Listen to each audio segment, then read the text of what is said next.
भारत विविध त्योहारों का देश है। इसमें विभिन्न राज्यों और उनके संस्कृति के रंग भरे हुए हैं। गणगौर या गौरी तृतीया एक धार्मिक त्योहार है जो देवी पार्वती और भगवान शिव के दिव्य प्रेम का जश्न मनाता है।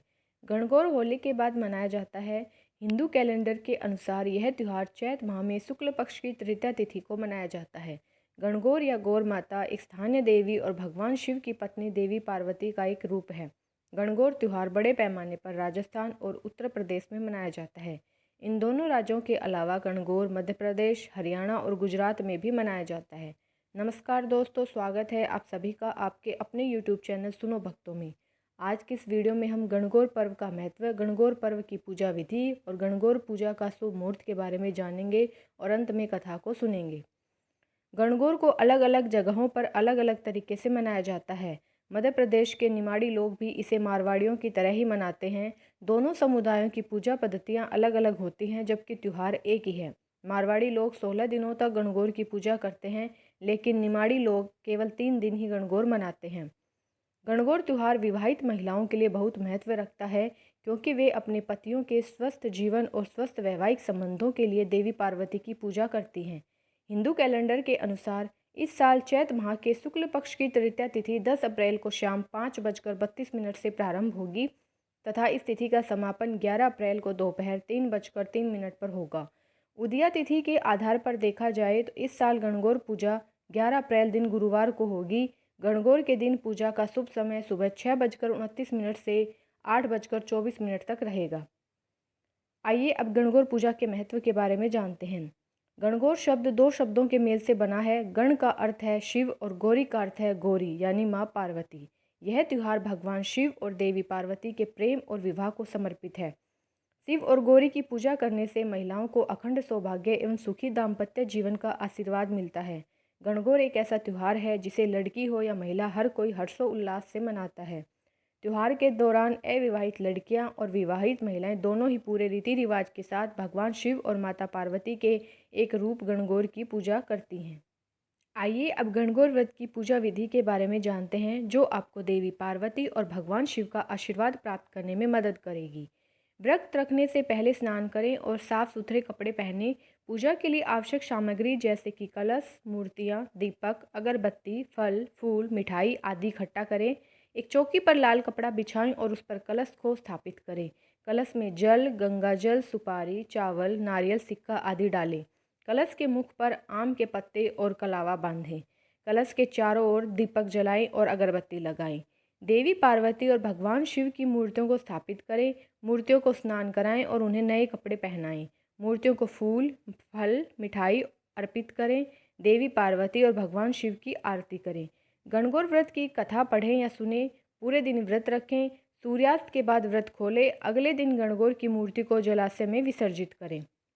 आइए अब गणगौर कथा को सुनते हैं। एक समय की बात है, भगवान शंकर माता पार्वती एवं नारद जी के साथ भ्रमण हेतु चल दिए। वे चलते चलते चैत शुक्ल तृतीया को एक गांव में पहुंचे। उनके आगमन की खबर सुनकर ग्राम की निर्धन स्त्रियां उनके स्वागत के लिए थालियों में हल्दी एवं अक्षत लेकर पूजन करने हेतु पहुंच गई। पार्वती जी ने उनके पूजा भाव को समझकर सारा सुहाग रस उन पर छिड़क दिया।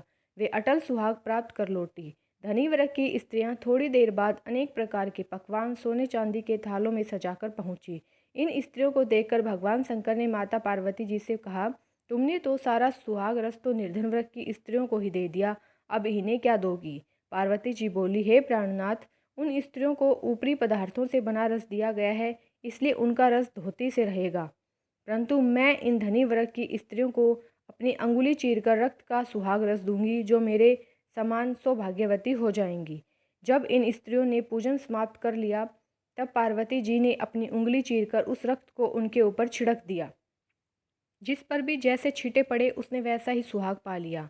उसके बाद पार्वती जी ने अपने पति भगवान शंकर से आज्ञा ली और नदी में स्नान करने चली गई। स्नान करने के बाद बालू की शिवजी मूर्ति बनाकर पूजन किया, भोग लगाया तथा प्रदक्षिणा करके 2 कणों का प्रसाद खाकर मस्तक पर टीका लगाया।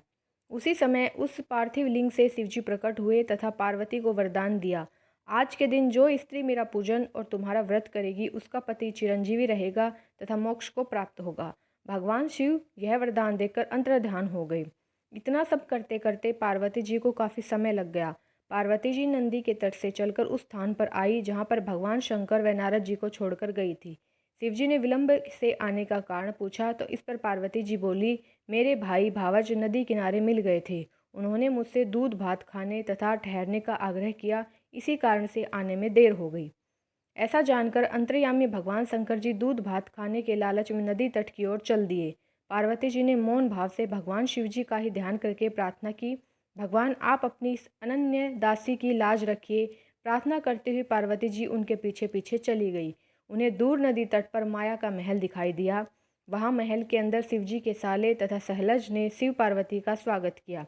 वे 2 दिन वहाँ रहे। तीसरे दिन पार्वती जी ने शिवजी से चलने के लिए कहा तो भगवान शिव चलने को तैयार न हुए।